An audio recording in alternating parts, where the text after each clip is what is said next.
26, the world's largest plastics exhibition. Visit and explore opportunities from 5th to 10th February at Bharat Mandapam, New Delhi. आंधी आए तो पर्वत बन जाऊंगा, आग लगे तो दरिया बन जाऊंगा, भूख लगे तो रोटी बन जाऊंगी। ये कर पाएंगे क्या?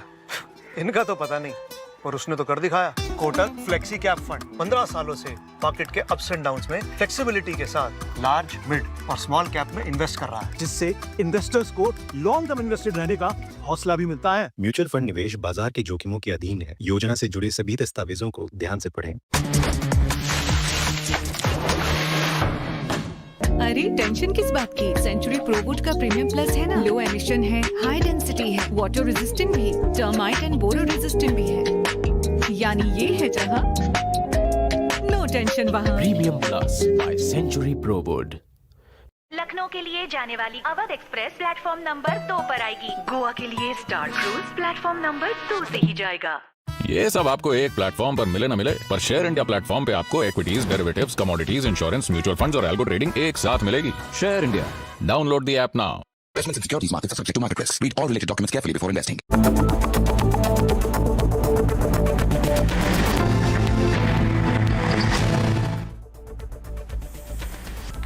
आप देख रहे हैं मिड कैप मंत्रा। रुक करेंगे कुछ खबरों का। वोडाफोन आइडिया के एजीआर रीअसेसमेंट के लिए सरकार ने 2 सदस्यीय कमेटी का गठन किया है। रिटायर्ड आईएएस अधिकारी की कमेटी 31 मार्च तक रीअसेसमेंट को फाइनल करेगी। और क्या है कमेटी में क्या डिटेल्स हैं, इस खबर से जुड़ी हुई समझते हैं असीम मनचंदा से। असीम बताइए।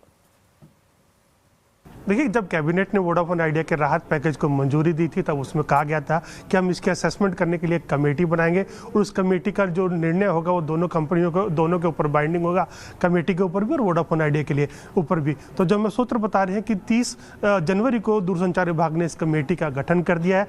ये कमेटी 2 महीने का इसको वक्त दिया गया है। ये कमेटी जो भी दूरसंचार विभाग के CCS हैं, जो रीअसेसमेंट उन्होंने ऑलरेडी उसकी शुरू कर दी है, जो रीअसेसमेंट करके जो फाइनल अमाउंट आएगा कमेटी उसकी जांच करेगी और उसको फाइनल करेगी। इस कमेटी के अंदर एक जो रिटायर्ड आईएएस अधिकारी है उनकी अध्यक्षता में एक कमेटी का गठन किया गया है। इसके साथ साथ एक CAG के मेंबर को भी इस कमेटी के अंदर रखा गया। तो 2 सदस्यों की ये कमेटी है। 2 महीने का इनको वक्त दिया गया कि आप 2 महीने के अंदर यानी कि 31 मार्च तक आप सारी रीअसेसमेंट को फाइनल कर दें। तो एक बार जब सारे जो दूरसंचार विभाग के CCS हैं वो अपनी फाइनल अमाउंट जो है वो इस कमेटी को देंगे तो कमेटी उसके ऊपर विचार करेगी और फाइनल अमाउंट कंपनी के सामने रखेगी। कंपनी को वही अमाउंट पे करनी पड़ेगी। तो इसमें कंपनी की जो इंटरेस्ट और पेनल्टी है जो कि कंपनी के ऊपर लगाई गई थी तो वो कम हो सकती है। तो कंपनी को आगे चल करके इसका बहुत फायदा हो सकता है और 31 मार्च तक ये सारी रीअसेसमेंट कंपनी के लिए पूरी हो सकती है।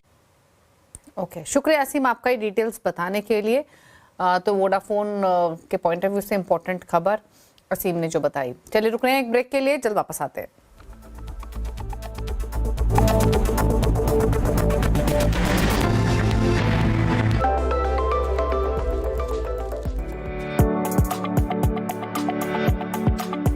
डेट म्यूचुअल फंड्स को अक्सर रिलेटिवली स्टेबल माना जाता है, लेकिन ये रिस्क फ्री नहीं होते हैं। टिपिकली जो इंटरेस्ट रेट मूवमेंट का एक रिस्क होता है, कभी कभी जो पेपर पे हम निवेश करते हैं उसका एक डिफॉल्ट का भी रिस्क होता है। तो और जब